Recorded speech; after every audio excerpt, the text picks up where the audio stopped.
Tudo passa, né? Oi, Silvia.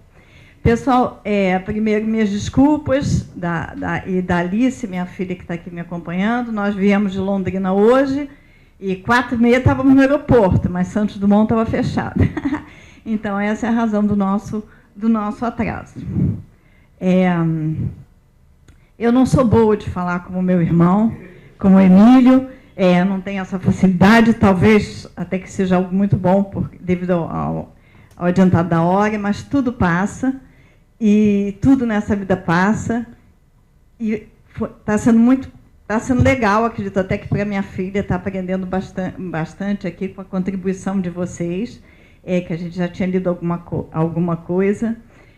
Eu agradeço a todos, sou péssima, não sou nada formal, então não sei como é que deveria seguir fazer isso, mas de coração, muito obrigada. Sem o esforço, certamente, do meu irmão Emílio, essa data, esse cinquentenário ia passar absolutamente desapercebido, mas o Emílio, para mim, é um presente de Deus, porque nós éramos 4. Então, eu sou a mais velha, e como o papai foi corajoso também, porque quando eu nasci, o papai estava quase fazendo 51 anos. Eu sou a mais velha. Vinha o Rafael, depois houve Emílio Carlos. E Emílio Carlos foi um irmão muito importante, mas ele segue algo que minha mãe falava muito. Mamãe falava que há 2 artes muito importantes na vida, que, aliás, eu acho que é uma só. Fazer amigos e conservar amigos. E o Emílio é uma pessoa que ele gosta muito de conservar os amigos, é algo muito importante para ele. Então, para isso, a gente agradece, acho que todos vocês são testemunha disso, né? Então, papai se foi quando ele estava com 67 anos, que nós todos acreditamos que foi muito, muito, muito rápido, mas, ao mesmo tempo, eu concordo inteiramente com o professor Alexandre, que ele teria sofrido pela 3ª vez na vida um exílio se ele tivesse permanecido vivo. Então, eu briguei muito com Deus até que caiu a ficha, que foi muito bom o papai ter falecido 16 de fevereiro de 64, porque ele não viveu tudo que se seguiu. Bueno, tá, mas não, assim aconteceu. Então, foi muito bom. Por outro lado, ele nos deu uma mãe, que era 20 anos mais jovem. Foi muito corajosos os 2 para a época. E a mamãe viveu até os 93. Mamãe me perguntava, será que Deus se esqueceu de mim? É muito lindo. E ela faleceu em Londrina, onde nós moramos desde 89. Ela faleceu, e eu não sei se vocês sabem qual a última palavra escrita que eu tenho da minha mãe. Foi algo muito comovente. Ela já estava na UTI, já fazia 1 mês e meio, estava com traqueotomia, e nós íamos visitá-las 3 vezes por dia, e ela fez menção para o meu marido que ela queria escrever alguma coisa, mesmo já com todas as agulhas. E eu não entendi, mas o Semauri entendeu. E aí conseguimos um pedaço de papel e uma caneta, e com uma letra de imprensa lindíssima. A última palavra que nós temos da mamãe, que eu vou compartilhar com vocês, é abraços. Não prometo nada.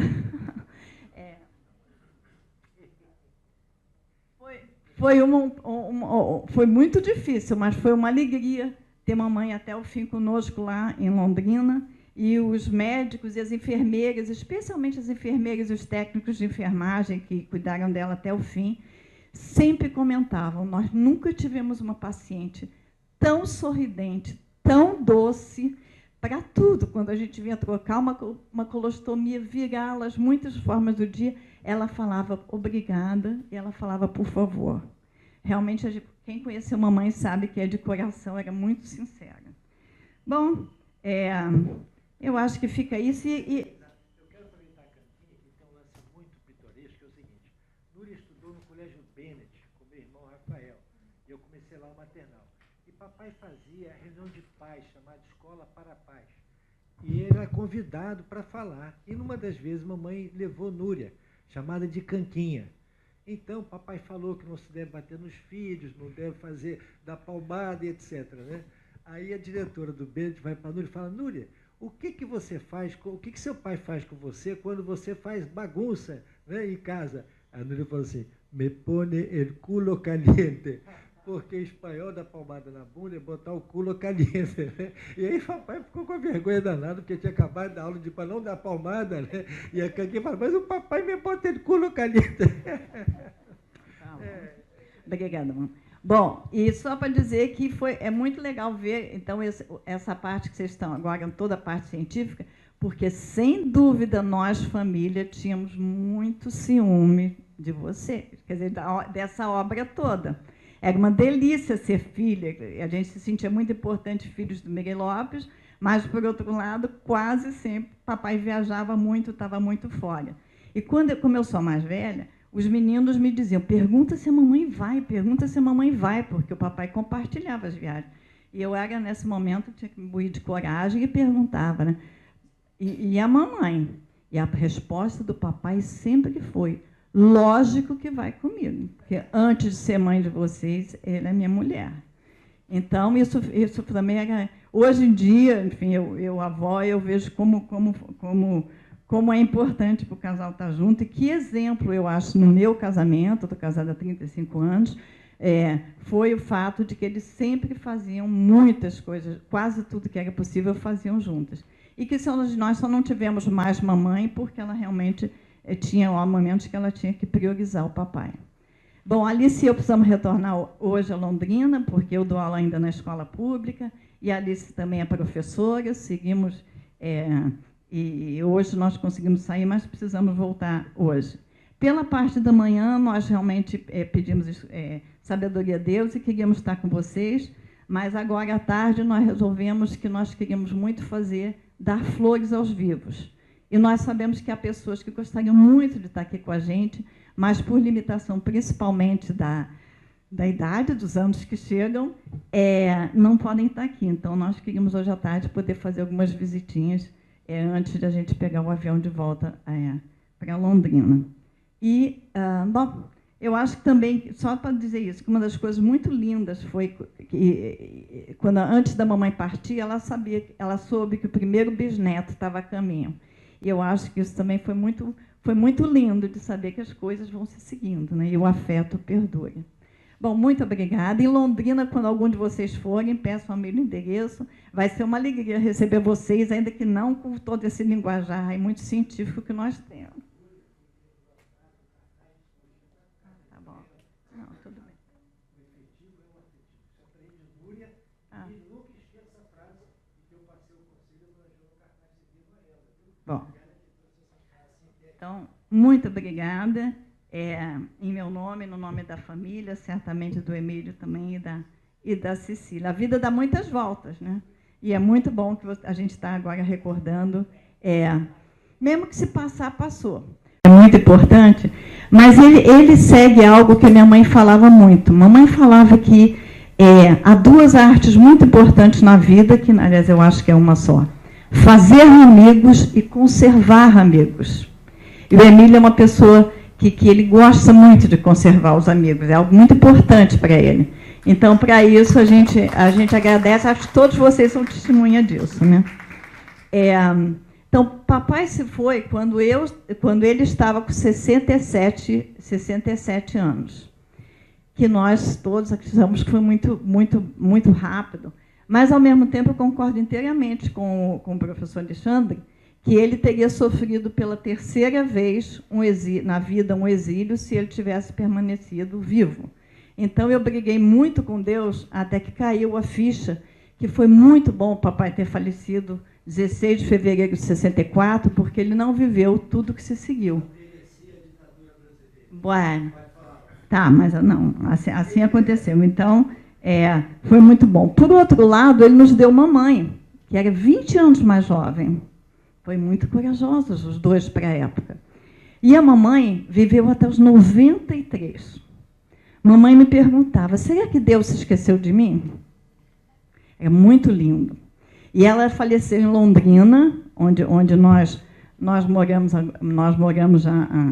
desde 89. Ela faleceu, e eu não sei se vocês sabem qual a última palavra escrita que eu tenho da minha mãe. Foi algo muito comovente. Ela já estava na UTI, já fazia 1 mês e meio, estava com traqueotomia, e nós íamos visitá-las 3 vezes por dia, e ela fez menção para o meu marido que ela queria escrever alguma coisa, mesmo já com todas as agulhas. E eu não entendi, mas o Semauri entendeu. E aí conseguimos um pedaço de papel e uma caneta, e com uma letra de imprensa lindíssima. A última palavra que nós temos da mamãe, que eu vou compartilhar com vocês, é abraços. Não prometo nada. Foi muito difícil, mas foi uma alegria ter mamãe até o fim conosco lá em Londrina, e os médicos e as enfermeiras, especialmente as enfermeiras e os técnicos de enfermagem que cuidaram dela até o fim, sempre comentavam: nós nunca tivemos uma paciente tão sorridente, tão doce, para tudo. Quando a gente vinha trocar uma colostomia, virá-las muitas formas do dia, ela falava obrigada e ela falava por favor. Realmente, quem conheceu mamãe sabe que é de coração, era muito sincera. Bom, eu acho que fica isso. Eu quero aproveitar a cantinha, que tem um lance muito pitoresco, que é o seguinte: Núria estudou no Colégio Bennett com meu irmão Rafael, e eu comecei lá o maternal. E papai fazia reunião de pais, chamada Escola para Pais. E ele era convidado para falar. E numa das vezes, mamãe levou Núria, chamada de Canquinha. Então, papai falou que não se deve bater nos filhos, não deve dar palmada e etc. Né? Aí a diretora do Bennett vai para a Núria e fala: Núria, o que você faz, o que seu pai faz com você quando você faz bagunça, né, em casa? A Núria falou assim: me pone el culo caliente. Porque em espanhol, dar palmada na bunda é botar o culo caliente. Né? E aí papai ficou com vergonha danada, porque tinha acabado da aula para não dar palmada, né? E a Canquinha falou: mas o papai me bota o culo caliente. Obrigada, mãe. Bom, e só para dizer que é muito legal ver, então, essa parte que vocês estão agora, toda a parte científica, porque, sem dúvida, nós, família, tínhamos muito ciúme de vocês, quer dizer, dessa obra toda. Era uma delícia ser filha, a gente se sentia muito importante, filhos do Miguel Lopes, mas, por outro lado, quase sempre, papai viajava muito, estava muito fora. E como eu sou mais velha, os meninos me diziam: pergunta se a mamãe vai, porque o papai compartilhava as viagens. E eu era, nesse momento, tinha que me buir de coragem e perguntava, né? E a mamãe? E a resposta do papai sempre foi: lógico que vai comigo, porque antes de ser mãe de vocês, ele é minha mulher. Então, isso também era... Hoje em dia, enfim, eu avó, eu vejo como é importante para o casal estar junto, e que exemplo, eu acho, no meu casamento, estou casada há 35 anos, foi o fato de que eles sempre faziam muitas coisas, quase tudo que era possível, faziam juntas. E que nós só não tivemos mais mamãe, porque ela realmente tinha momentos que ela tinha que priorizar o papai. Bom, Alice e eu precisamos retornar hoje a Londrina, porque eu dou aula ainda na escola pública, e a Alice também é professora, seguimos... E hoje nós conseguimos sair, mas precisamos voltar hoje. Pela parte da manhã, nós realmente pedimos sabedoria a Deus e queríamos estar com vocês, mas agora à tarde nós resolvemos que nós queríamos muito dar flores aos vivos. E nós sabemos que há pessoas que gostariam muito de estar aqui com a gente, mas por limitação, principalmente da idade, dos anos que chegam, não podem estar aqui. Então, nós queríamos hoje à tarde poder fazer algumas visitinhas antes de a gente pegar o avião de volta para Londrina. E, bom, eu acho que também, só para dizer isso, que uma das coisas muito lindas foi que, antes da mamãe partir, ela soube que o primeiro bisneto estava a caminho. E eu acho que isso também foi muito lindo, de saber que as coisas vão se seguindo, né? E o afeto perdura.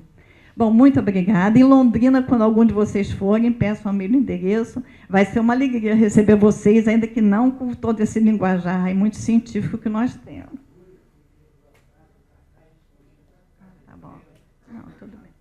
O efetivo é o afetivo. Isso aprende Núria. E nunca esqueça essa frase que eu passei o conselho para o cartaz seguido a ela. Bom. Então, muito obrigada. Em meu nome, no nome da família, certamente do Emílio também e da Cecília. A vida dá muitas voltas, né? E é muito bom que a gente está agora recordando. Mesmo que se passar, passou. Porque foi falado aí do Emílio, eu prometo que agora eu termino. Numa das viagens do papai, eu fui a um aniversário e foi falado que a gente não deveria brincar na garagem. Mas a gente foi brincar na garagem do prédio. E eu caí, mas a mão doeu muito, não sei o quê, mas com medo, porque tinha sido dito que era para não brincar na garagem, eu não contei nada. E passaram-se 2 ou 3 semanas, quando papai e mamãe voltaram da viagem, mamãe foi numa aula de balé minha, e eu não fiz algo que eu gostava de fazer, e aí a professora falou para a mamãe, a senhora viu a mão da Núria? E a mamãe aí foi reparar um hematoma muito grande aqui, que ela não tinha reparado, virou o braço, ficou meio apavorada, porque estava muito inchado, e me levaram com o papai ao Hospital dos Acidentados. E eu ainda me lembro, quando mostraram a radiografia da minha mão, meu pai dizendo, que porqueria de padre e de médico soy. Então, a gente sempre fica muito dividido, né? Porque é a frustração de uma pessoa tão querida, nas nossas limitações humanas. Nenhum de nós é perfeito, certamente, né? Mas é muito bom ter tido esse pai, essa irmã e essa babá. Essa foi nossa babá.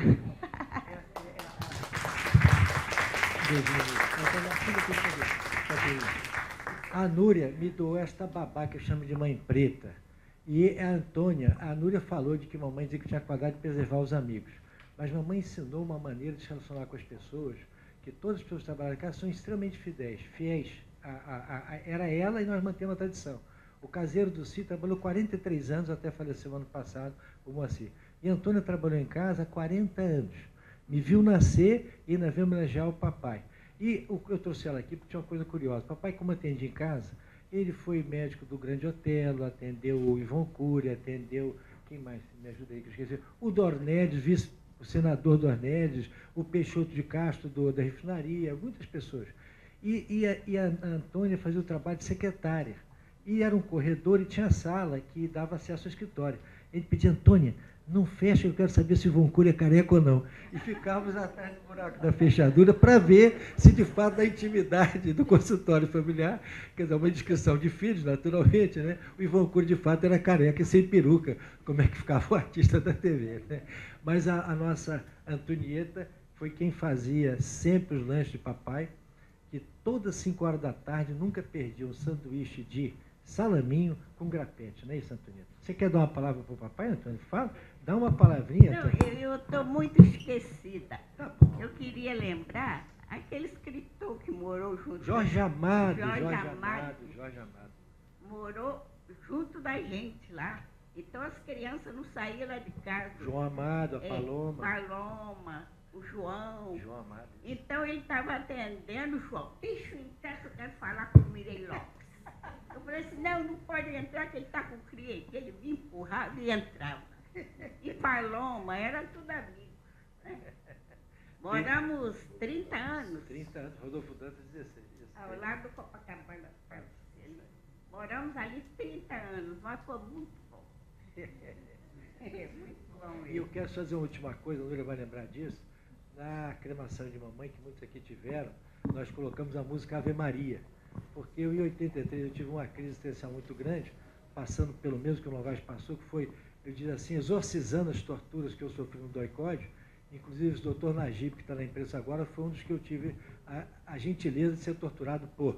Embora eu não xingo o torturador, eu tenho outra compreensão, eu não agrido verbalmente nem a torturador, aliás, rezo para todos eles, porque eu não acredito em uma única vida.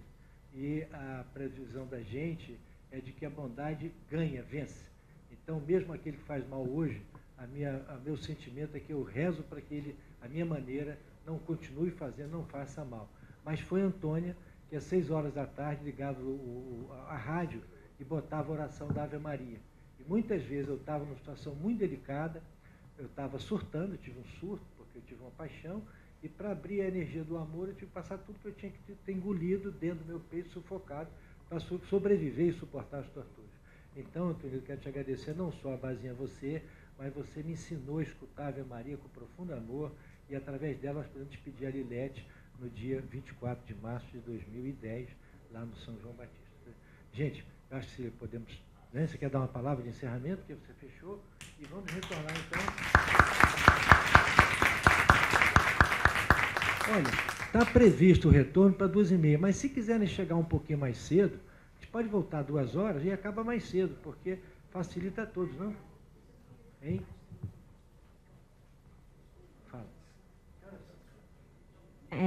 Gostaria de agradecer a participação de todos, né? Todos os palestrantes, obrigada pela presença.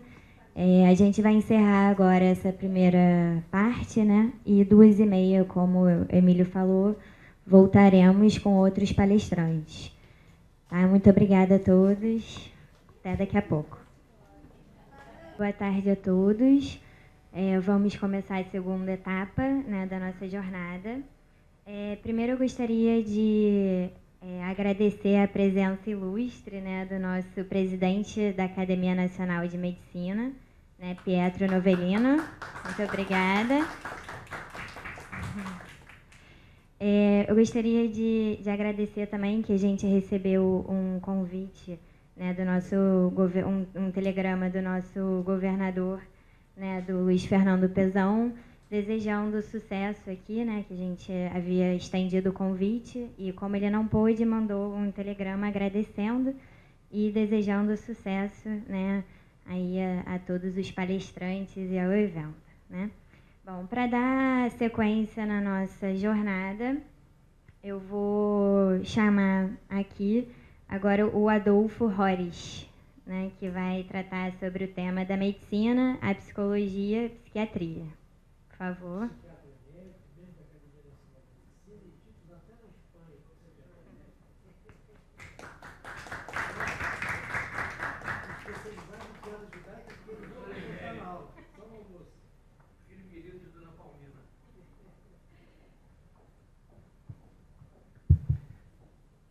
Eu vou primeiro me afastar um pouquinho do que eu escrevi. Nos anos de 1953 e 54, eu era monitor da cadeira. E pairava no ar essa discussão se psicólogo podia ou não fazer psicoterapia. E Maurício de Medeiros convocou, naquela ocasião, pessoas altamente significativas para opinar. Alguém, de uma maneira um tanto grosseira, diz que em países onde não há obstetra, nós temos uma solução capenga, que é permitir a parteira de trabalhar nessa área.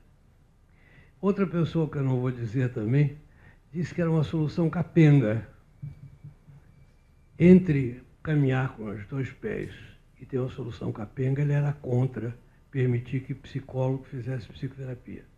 Aí um tal de Miri Lopes estava lá, elegante no trajar e no falar, e de uma maneira muito educada e convincente, ele traçou os limites, as indicações da psicoterapia e onde e por que o psicólogo também poderia atuar.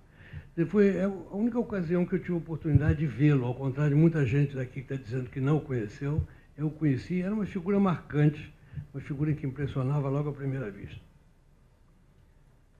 Bom, à guisa de prólogo galeato, galha era aquele capacete que usavam. Prólogo galeato é um prólogo defensivo, eu já começo me defendendo antes de apresentar minhas ideias. À guisa de prólogo galeato, devo dizer o quanto me foi difícil traçar em poucas páginas, a fim de atender às limitações de tempo, a contribuição de Emílio Miri Lopes à ciência psiquiátrica. Pode parecer à primeira vista a chamada desculpa esfarrapada de um aprendiz de biógrafo e historiador improvisado. Mas não é. A produção científica de nosso homenageado é multifacetada e faraônica, originada de grande erudição. Sua grandeza reside na singularidade e firmeza de conclusões, estribadas não apenas na cultura psiquiátrica, mas também na aplicação e influência de ciências afins. É o selo do grande sábio que não fica entrincheirado em apenas uma única área de conhecimento. Vejamos, pois, alguns pontos relevantes, a meu ver, de sua fértil trajetória científica. Ao se dedicar desde o início de sua carreira à seleção e à orientação profissional, já traçava uma linha básica até hoje seguida por um sem número de seguidores. Vale dizer, ao se praticar a seleção, não importa de indicar quem serve e quem não serve a determinado fim. É mistério direcionar se a pessoa serve a outros fins. Sua atuação na psicoterapia ganhou fama, além das fronteiras da Espanha, e Claparede não hesitou de chamá-lo Grande Mira. Na chamada etapa sul-americana, publicou na Argentina, em 1942, o Manual de Psicoterapia. A ênfase colocada na visão holística do paciente juntava a necessidade imperiosa da sanidade mental do médico. Na esfera das chamadas psicoses endógenas, os iniciantes na carreira psiquiátrica sabiam da necessidade de conhecer as ideias de Kraepelin. Era fundamental desde o início do século XX. O nó górdio estava no despreparo de nós, os latinos, entender a língua alemã. Mirei Lopes, dominando este idioma, prestou grande serviço ao traduzir o Tratado das Doenças Mentais de Oswald Bunck. A propósito, no Instituto de Psiquiatria da então Universidade do Brasil, a orientação do professor Henrique de Brito Belfort Roxo era influenciada pela psiquiatria francesa, ao passo que no antigo hospício, situado na vizinhança do Instituto, agigantava-se a figura inconfundível de Juliano Moreira, cultor da língua de Goethe e transmissor das teorias mais avançadas de então. É pitoresco assinalar que os dois grupos não se davam bem, e o caminho intermediário dos dois prédios era denominado Rio Reno.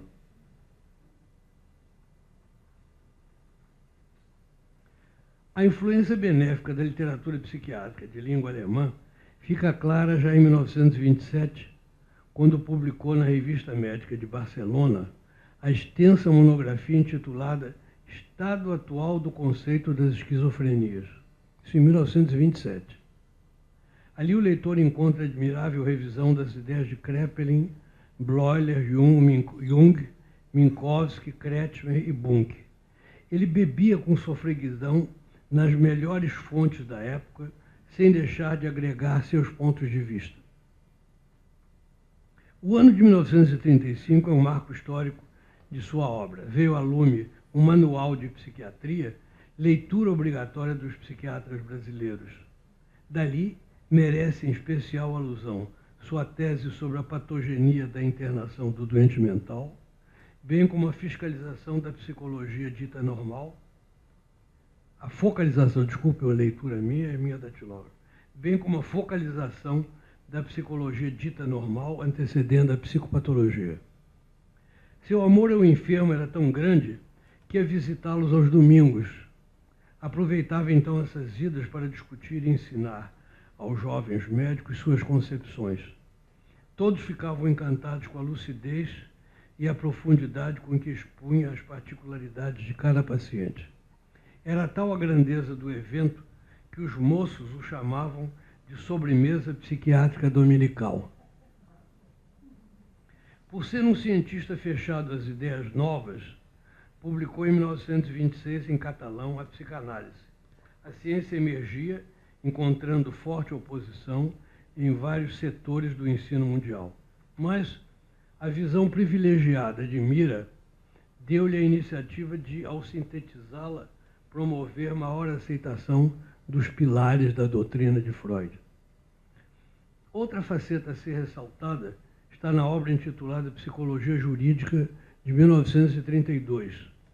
Vale assinalar que no cenário internacional, poucos alienistas se dedicaram às maranhas da psiquiatria forense. Ao aceitar a nomeação de chefe da assistência psiquiátrica do Exército Republicano, ganhou novos conhecimentos a partir da assistência a pilotos e recrutas. A experiência permitiu-lhe evitar a cronificação dos distúrbios anímicos dos combatentes, além de promover a readaptação destes militares para retornar às suas unidades. Assim, nasceu a higiene mental dos combatentes, provavelmente em 1938. A história das ciências revela como certos fenômenos acontecem, porém só os cientistas argutos os notam e descrevem. Miri Lopes identificou e deu o nome de psicorrexe a um complexo sintomático caracterizado por ansiedade, perplexidade, falta de atividade espontânea, dificuldade de concentração, respostas monossilábicas, sem que houvesse confusão mental. Com o correr do tempo, surgiam ocasionalmente transtornos vegetativos, espasmos faciais, com êxito letal ao fim de poucos dias. Este achado é fruto de arguda percepção em 1938 na Guerra Civil Espanhola e mereceu a publicação no British Medical Journal. Ao se fixar definitivamente no Brasil, foi nomeado diretor do Instituto de Seleção e Orientação Profissional da Fundação Getúlio Vargas, ISOP, isto em 1947. Aqui seu dinamismo e sabedoria deram à instituição notável projeção. Quem se dedicasse a este mistério, para ser bem qualificado, deveria passar pelo ISOP. Seria por demais cansativo enumerar e nomear todos os seus escritos, indomável na capacidade de lecionar e escrever, sua obra é igualada em qualidade e quantidade àquela da Espanha. Como impecável homem de ciências, sabia que estas podem revelar postulados provisórios. Como poucos, dedicou-se à reformulação de seus conhecimentos com incomparável capacidade de se transcender a si mesmo. O imperador romano, Otávio César Augusto, preste atenção, doutor Emílio, isto é com Vossa Senhoria. Então eu paro. E a mãe dela vive na Bahia, uma baiana de 117 anos. Então tem que receber com a salva de palmas de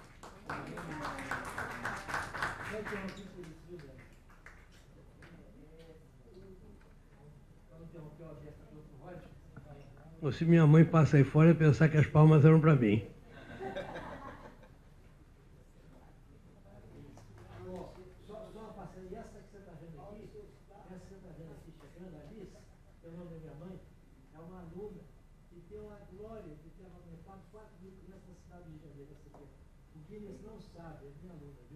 Mas eu não amei nela não, viu?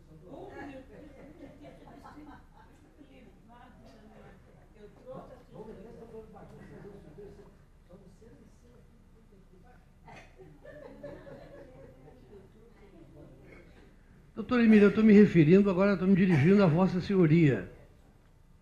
O imperador romano Otávio César Augusto recebeu este último nome, legado em testamento por um tio seu.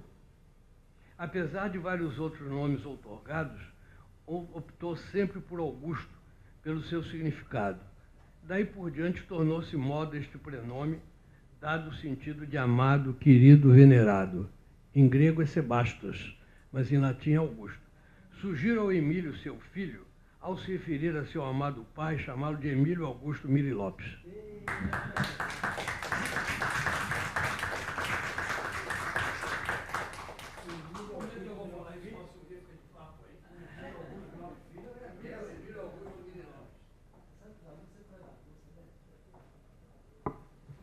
Obrigada. Vamos chamar agora a professora Rita Manso, da UERJ, né? Ela vai falar sobre psicoterapia e psicanálise.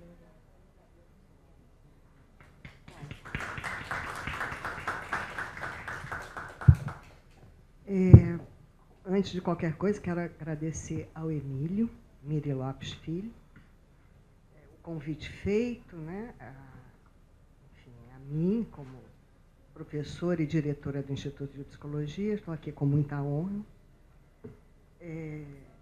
E eu, antes de começar a falar de Emílio Miri Lopes, eu queria fazer uma menção a alguma coisa que, no contato com o Emílio, filho, esses contatos vêm sendo feitos desde o ano passado. Inclusive, quem me apresentou foi a professora Ana Jacó, que esteve aqui de manhã, é a professora responsável pela história da psicologia lá da UERJ. E sempre me chamou a atenção, vem me chamando a atenção, o profundo respeito e a manutenção e a luta por manter viva toda a contribuição do professor Emílio Miri Lopes. Não é apenas o pai, né? Mas ele é o pai também, e, sobretudo, de ideias importantes no campo da psicologia, no campo da psiquiatria, no campo da sociologia, da pedagogia. Suas ideias se estendem por diversos campos. Então, agora eu vou falar um pouquinho. Eu não conheci Emílio Miri Lopes, embora o nome dele estivesse sempre presente na minha história do curso de psicologia. Eu fui estagiária aqui do ISOP, nos anos 70, e depois fui fazer o mestrado na Fundação Getúlio Vargas, lá na Praia de Botafogo, e, de novo, voltei ao ISOP para, enfim, fazer as pesquisas junto com os meus professores da época, Antônio Gomes Pena, professor Seminério, a parte de estatística, Eva Nick, e outros professores. Professora Maria Lúcia Saido, que hoje está na UERJ, enfim. Então, o Emílio me presenteou, quer dizer, não é um presente, me emprestou, eu vou devolver, alguns livros do professor Miri Lopes, sobretudo aqueles que têm relação com a psicologia, a psicanálise, principalmente, elementos de psicanálise, os 4 gigantes da alma têm uma relação também, sobre a psicoterapia. Então, explico um pouquinho. Na UERJ, nós temos 2 programas de pós-graduação. Hoje de manhã esteve aqui a atual coordenadora do programa de psicologia social. Quando a gente fala pós-graduação lá, né, nós temos mestrado e doutorado, e pós-doutorado também. E eu pertenço ao programa de pós-graduação em psicanálise. Não sei o quanto foi dito aqui hoje, mas, de qualquer forma, é um programa, o programa ao qual eu pertenço é um programa que tem uma tradição lacaniana. É um programa que estuda profundamente Freud e dá um salto até a leitura que Lacan, um psicanalista francês, muitos devem conhecer, fez de Freud, retomando. Mas a gente não faz só isso, né? E aí eu devo colocar o seguinte, que entre Freud e os atuais psicanalistas, né, houve muita produção. A gente tem todo um caminho de pós-freudianos, de Freud até Lacan, que é a marca do meu programa, e que tem muita relação, conforme num dos livros, o Elementos de Psicanálise, o professor Miri Lopes destaca, que é o estudo de alguns dos seguidores de Freud. É claro que alguns se separaram e fizeram outra coisa. Do meu ponto de vista, Adler e Jung fizeram outra coisa. Criaram outro campo, outros campos de saber, fizeram outras teorias. Não sei se chegou a criar campo de saber, mas outras teorias, com certeza. O que me agradou, né, nesse contato com a leitura desses textos foi, como pesquisadora, né, poder acompanhar o pensamento de um médico, psiquiatra, nascido numa terra bastante discriminada, como é Cuba, né? Discriminada do ponto de vista político, econômico. E então foi com muito prazer que eu fiz essa leitura e fiquei me perguntando por que eu não teria lido, né? Por que nenhum professor teria me oferecido a leitura de Miri Lopes. Bom, na época, eu entrei na universidade pelos meados dos anos 70, né? Então, o que se tinha, quer dizer, além de outros autores, era uma exigência da leitura do próprio Freud. Foi com muito agrado, então, que eu vi que esse material do professor Emílio Miri Lopes é um material extremamente importante no campo da pesquisa na minha área. Quero acrescentar uma outra questão. Atualmente, eu estou ocupando um cargo de diretora do Instituto de Psicologia, e, além desses programas estrito sensu, nós temos programas lato sensu, e um deles é de psicologia jurídica, né?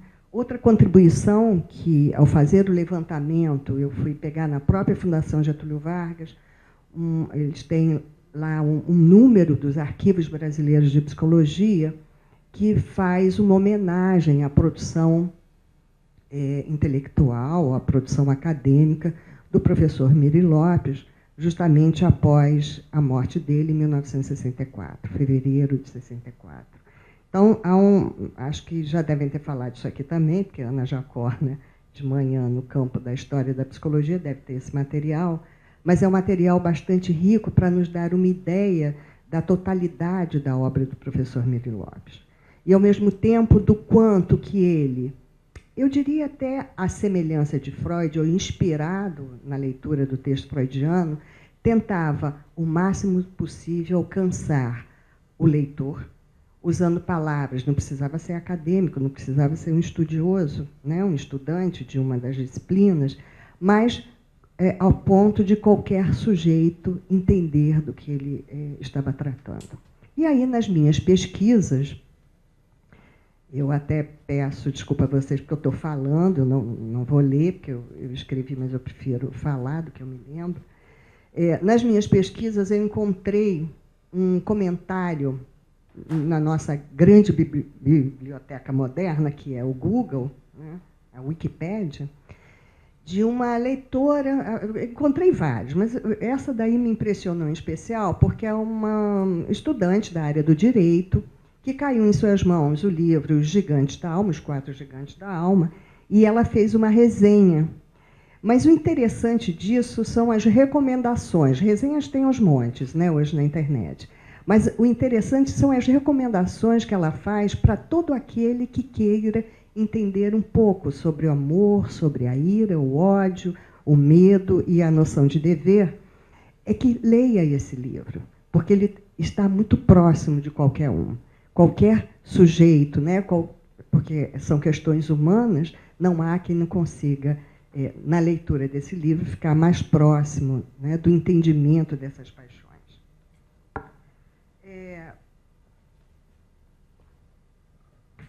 Bom, queria só fazer um comentário.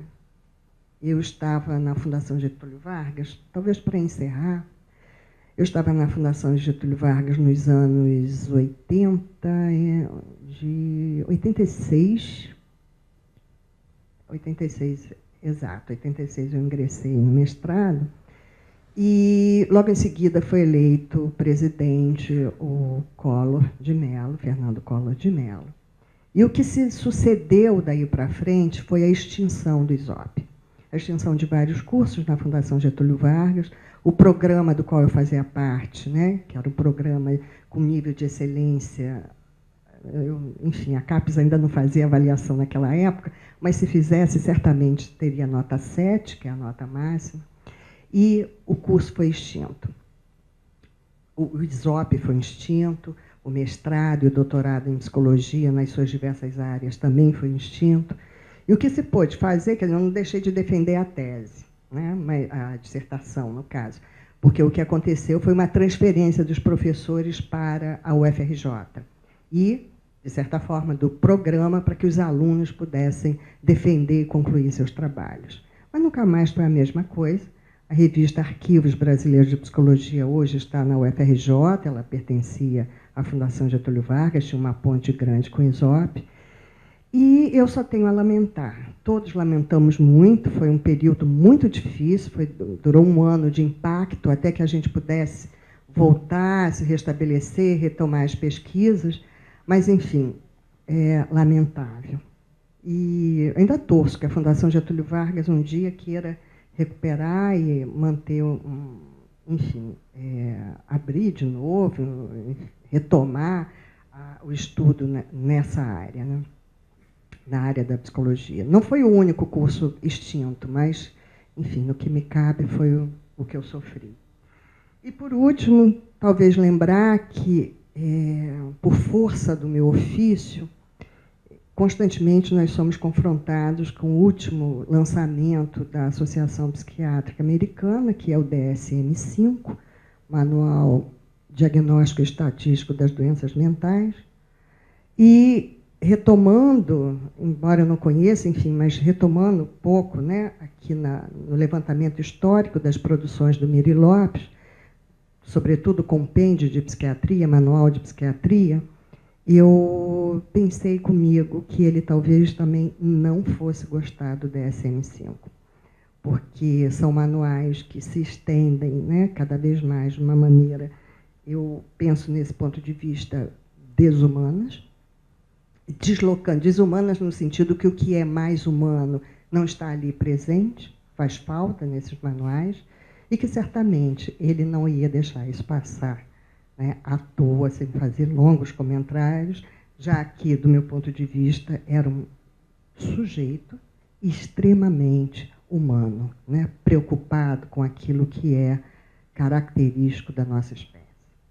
Então, é isso que eu tenho a dizer para vocês. Agradeço mais uma vez o Emílio, ao convite, e enfim, é uma grande homenagem que você faz ao seu pai.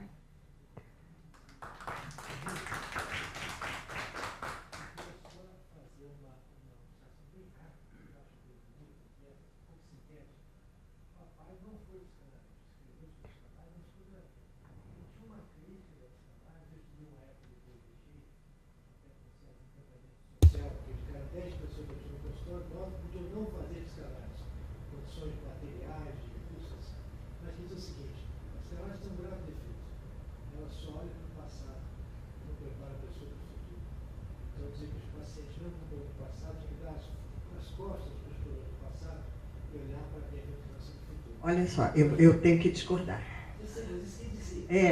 Eu acho que sim, essa é uma visão, que a psicanálise só olhava.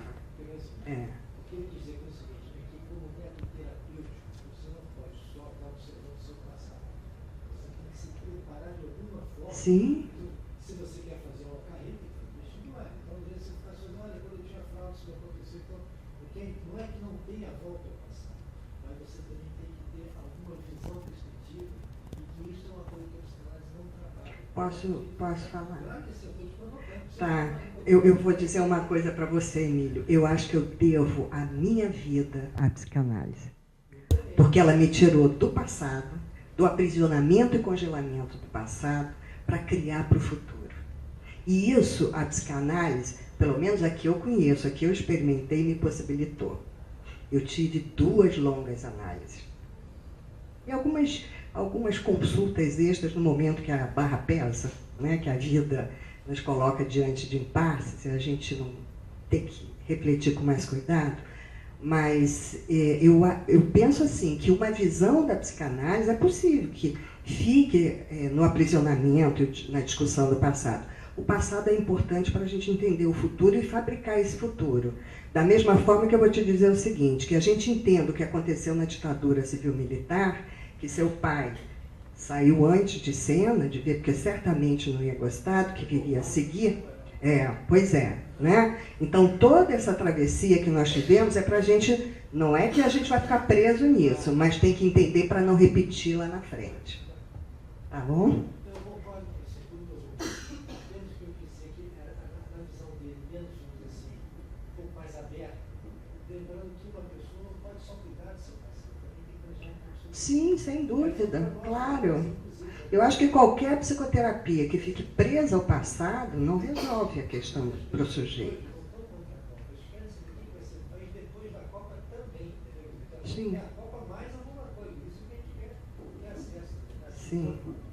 Eu entendi a posição do seu pai como não psicanalista, até porque no campo da psicoterapia ele sugere, como estudioso, provavelmente aplicava inúmeras outras técnicas, né? Então, enfim. Eu queria te contar só uma coisa. O papai fez análise com Adler. E Adler era criticado como um dissidente de Freud. Sim, e era. Alguém fala assim, mas como Adler você fez a Freud, você é um anão. Aí Adler falou assim, não se esqueça, meu irmão, que um anão nas costas do gigante sempre enxerga um pouquinho mais longe. É verdade. Qual era o gigante? Era Freud? O gigante era Freud, o Adler era o anão. E ele respondeu com muita elegância, assim, mas um anão montado no gigante vê depois. Uhum. Tá bom. Mais conversa aqui? Não, só a última coisa. Me disseram uma vez que o Buda não era budista, Cristo não era cristão e que Freud não era freudiano. Óbvio. Mas Lacan era freudiano. Até até um determinado momento, né? Depois ele criou a sua própria teoria, acrescentou algumas questões a Freud. Alguém mais quer conversar? Então tá, obrigada.